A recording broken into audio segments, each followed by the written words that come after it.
Hello again. Um, it's not 2 a.m.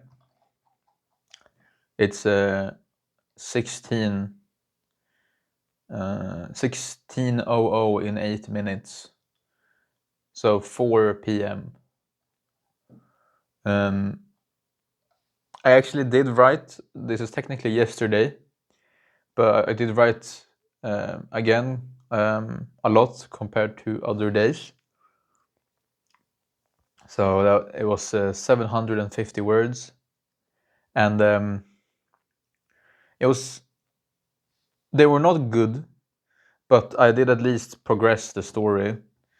I think the thing that made me write more compared to when I only wrote like 400 was that I moved on from the chapter I was writing. I just kind of ended it abruptly and wrote the next one just to keep the story moving, because I felt that I was sort of what's a good word, like mulling over the chapter I was writing too much, like thinking about it too much. So I just like wrote the last words, moved on, and when I edit the book, I will fix that chapter because it's not finished. Um, I wrote another nightmare for the main character. That's also a contribution, I think, because it was more interesting to write about than a field trip to the mountains. Just kind of boring. So I wrote another nightmare. It was fine. It could use some work with the descriptions and the overall tone. I don't feel like it's uncomfortable enough or like scary enough. Um, and these nightmares don't have to be scary, but I at least want to instill some sort of uncomfortable emotion in the reader. Um, I personally don't struggle with sleep paralysis, so most of my intel is from internet, and I try to find good, reasonable sources of knowledge, not just random YouTube videos. And yeah, I also don't want to restrict myself to confirming sleep paralysis, and it needs to be a accurate representation. He just has nightmares where he can't move, and I just want it to be that simple. Um, so it might not be actual paralysis; it might just be a nightmare where he can't move. So um, I want that, like the choice I made that he can't move in these nightmares, I want to reflect on the reader. It needs to give some sort of negative emotion, and I just think it's a wall of text so far. You read the nightmare, you go, oh, it's a nightmare, and then you move on. Maybe it's just because I wrote it, um, but yeah, a better descriptions, less exposition, and more like let the reader figure stuff out, all that stuff. Um, mm, mm, mm, let's see. I can read some parts here. I think I'm gonna sneeze. Wait.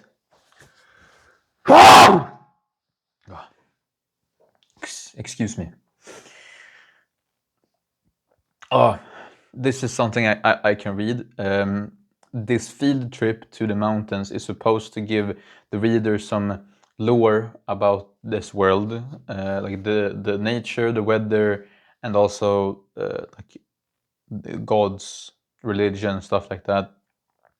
And I wrote a conversation or dialogue where Darla, the young kid, asked questions about this religion, and the main character, along with Mary and also Nico, did their best to explain some stuff. So I can read from the beginning here.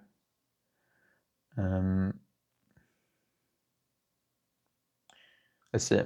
We reached the peak of the mountain, the path taking us to a flat circular platform open to the sky's whim.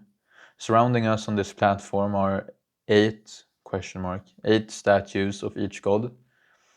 Mary is the first to gasp in wonder. It's apparent they've never been here before. And I wrote they to Mary because I don't know the pronouns yet.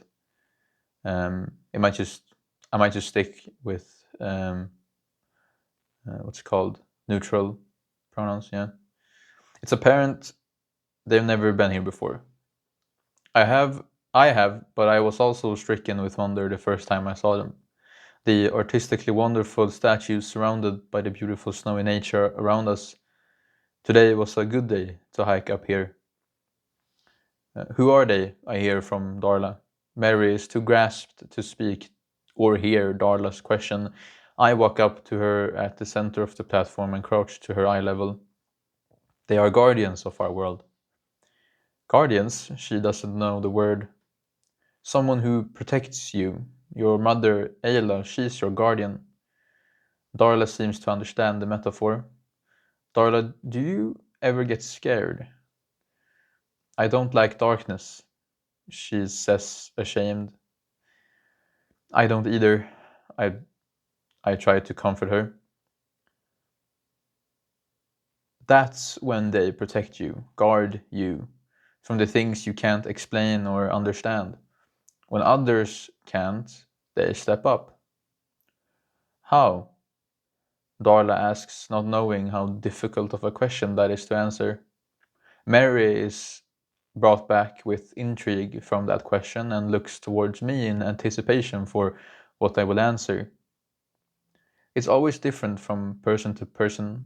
How they help you will probably be different from how they help me. Darla is clearly dissatisfied with that answer, but I shouldn't say more. How do they help you? She asks me. I don't want to answer that question truthfully, but I don't want to lie either. Nico appears beside me and answers for me in an excited tone. By giving him visions in his dreams. This clearly struck the fantasy in Darla. That's so cool, she exclaims. I know, Nico smiles. I feel them holding my hand, giving me comfort when I need it most. Nico continues. Mary jumps in to give another perspective. They speak to me, usually in riddles. They speak to me, usually in riddles. Darla seems fascinated by how the gods express themselves to us. I can see that she looks forward to her experience. I hope it's not similar to mine. And that's how that chapter ends, which is, it's fine, but like it's fine if there's nothing important happening after like their journey up to the mountain, looking at statues. Like if the day afterwards is completely normal, they walk down the mountain, live their life, they take care of Darla and stuff like that, and then it's a fine ending. But there's a lack of action so far. There's not much happening really. We just get to see, it's like a slice of life, and I don't want that to be the story. So what I'm thinking of is when I edit this book, I will add on their journey back home some sort of danger. I might introduce a werewolf, which will caught them off guard because they thought that the recent snowstorm scared everything away, but a werewolf is still here or still around, which might mean that there are more werewolves around, and so the main character will protect the group from this werewolf, and then they will hurry back to the village. But I don't know. We'll see what I think when I fix everything. I do enjoy this idea that the god, because I want it to be obvious that the gods do exist. They are real. It's just not common to actually believe it, and they won't try to convince you otherwise. If you don't want to believe that in them, they won't believe in you, kinda. But they exist, and how I see this world's religion is that the pantheon will not bother or meddle in affairs that can be solved without them. So if subjects like world hunger or war would come up as an argument against believing in these gods, that argument wouldn't work because all of those issues can be solved by the people there. If you, like, let's say in our world, just religion in general, some not arguments against, but critique people have on certain religion is that why would you give children bone cancer, right? And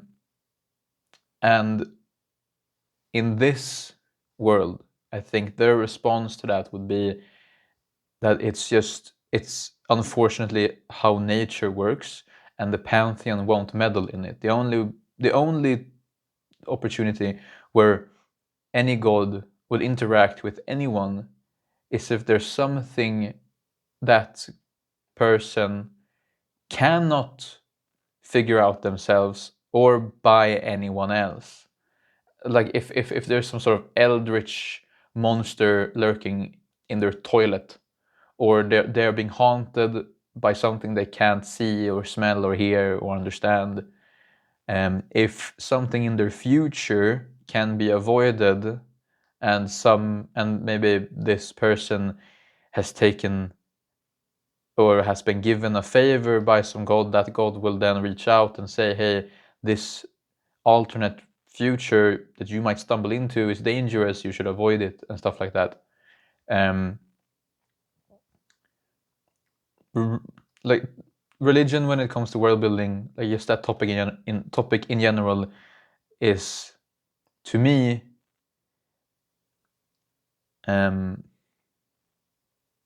it is difficult to know every single scenario where the belief and ideal of said religion might be challenged. So I rarely try to set anything in stone. I just give it one or two bullet points and go from there,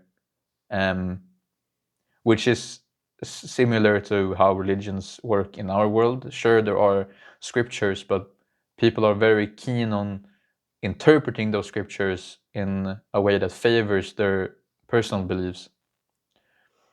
So it's kind of the same here.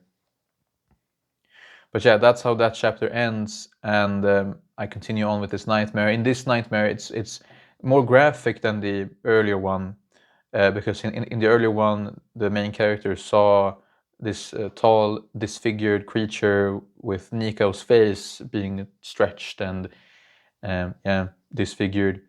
In this new second nightmare, the figure is creeping in the doorway, and he now knows that it's Nico or Nico's face attached on something, so he looks to his right towards Nico, and trigger warning to anyone who might be watching, trigger warning suicide. He sees this vision of a noose and Nico hanging from the darkness, or like the rope isn't attached to anything, he's just hanging there, slowly twisting. And because the main character can't move, he can only avert his gaze. He struck by this sudden wave of emotion. He can't move his gaze, so he's just still in his bed staring at this horrible sight, and that's kind of what I'm aiming for with these nightmares. They aren't scary, they are just, well, maybe that might be a way of, like, a form of horror, but it's just like negative, bad emotions, uncomfortableness. It should just make you feel bad and want to vomit, because that's the setting of this world. This is a way for me to kind of give a vibe to the general story and the world and the setting, and that's how this should feel, just bad. And that's when the actual storyline can come in and make something good out of the bad. That's my way of thinking. I don't know if you know, I'm gonna end the video soon. I don't know if anyone noticed, but the main character says, I hope it's something similar to mine, about Darla's interaction with the gods. And that's because his nightmares is the gods' way of speaking to him. It's not confirmed, but that's his belief. And that's why Nico said, as a kind of white lie, that the gods give him visions in his dreams, which is true. It's just horrible visions in his nightmares. But the main character believes that that's a way of communication from the gods in some sickening way. I haven't like written down or world built the gods. I don't really know the pantheons, like how many gods there are in the pantheon, and what the names are, what domains they rule over. But the main character would probably assume that a god of like trickery, maybe a god of darkness, or a god of the abyss, like something dark and twisted, has taken a liking to him, and that's why he sees these visions. And he's not trying to avoid them, well, maybe when they happen, but when he's in a calmer state of mind, he tries to think back upon them and look for a meaning somewhere. And a spoiler warning, my as the author, my idea for those nightmares is that they are, in a way, what's that called? Like predictions for the future. Like something that will manifest, maybe. That's my idea. So the twisted creature with claws that has Nico's face, that's a werewolf. And then the vision he saw in the second nightmare is like his worst, like the worst thing that could happen to the main character is what he saw. And it's just that, like, weird things that there's really no reason for this said god to show these things to him, but I might figure out something that can connect all the nightmares in the end and explain like why this main character saw them, or if they were just his brain being really, really mean to him. So we'll see. But yeah, this is a longer video, but it was nice to reflect on the story a bit more. I also wrote a lot of words, so I'm happy about that. It is 4 p.m, so I might write, because I wrote this yesterday. I haven't written today yet, so I might write more later today and upload a second video.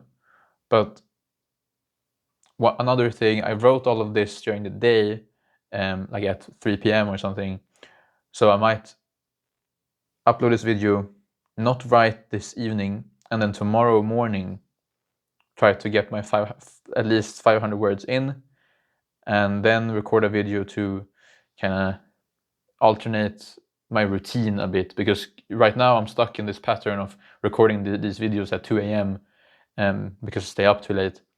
So I want to just kind of move it ahead so I can go to bed at a reasonable time, wake up early, and then finish this early in the morning, so I have rest of the day to do everything else I have to do. Almost 20 minutes. I'm just going to extend it with 30 seconds. Let's see what I can... There's this one scene there's one scene that I'm struggling with in the nightmare. The nightmare also isn't over. I kind of... So when he sees this horrible vision, the werewolf creature or monster like the claws appear from his peripheral, covering his vision, and then they kind of grab his face and just like rip really quickly, and that's how he's like, the pain of just getting his face torn apart wakes him up. And that just scene specifically has been really difficult to get into words and not lose the momentum of the story. So that is something I will have to get back to when I edit the book. And also, the nightmare ends the same with the earlier ones, or the earlier one. They are very short and they end kind of abruptly. Like here it says, the soaring pain kicks me awake in an instant. I fly upright and sit on the bed, confused if this is real life or not. A wet stain of sweat on the sheets where I slept. I quickly look to my right to see Nico sound asleep. I exhale, calm now that I know he's safe. I know he'd never do anything like that, it just felt so real. And that's how it ends. It could be nice to write something more about what he does after experiencing this.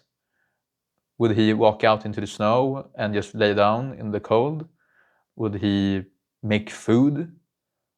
Would he pour up a bath? Maybe wake Nico and they go out for a walk? Just like showing how he handles these things would also be nice for the reader to kind of get to know the character. We'll see what I figure out. But yeah, 21 minutes. This is a long one. Yeah. Thank you for watching. Take care, guys. Bye bye.